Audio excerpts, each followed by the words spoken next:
ഫസ്റ്റത്തെ കുറച്ച് ഭാഗം മാത്രം. ഓക്കെ.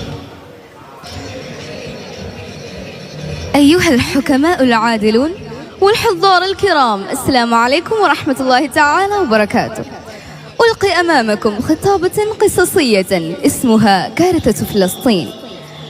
منذ زمان كان فلسطين أرض المقدسة والنعمة، شرفه الله بوجود مسجد الأقصى المبارك.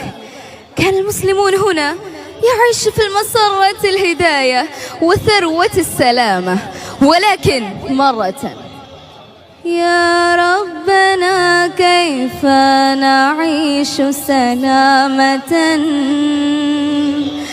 أعداؤنا هم يرصدون حولنا، فلسطين تبكي دائما في نسرك،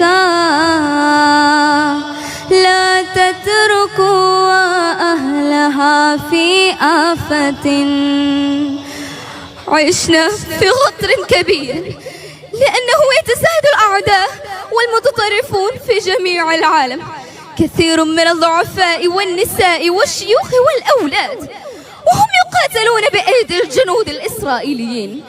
لحظة أطلب قلبكم إلى ذلك المدينة سلوان في فلسطين. അതെ മോത്തി, ആദ്യമേ മോള് കഥ പറഞ്ഞത് കൊണ്ട് കാര്യങ്ങളൊക്കെ മനസ്സിലായി. പിന്നൊരു കാര്യമുണ്ട്, ഈ കഥ പറഞ്ഞതുകൊണ്ട് മാത്രമല്ല കലയ്ക്ക് ഭാഷയുടെ ആവശ്യമില്ല എന്നുകൂടി ഈ മോളെ കണ്ടപ്പോ എനിക്ക് മനസ്സിലായി.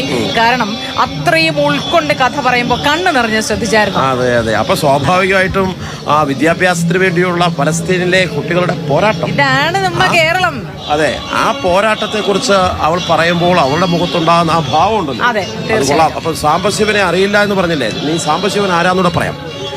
വി സാംബശിവൻ എന്ന് പറയുന്നത് കൊല്ലം മൂത്തിയുടെ നാട്ടുകാരൻ കൂടിയാണ്.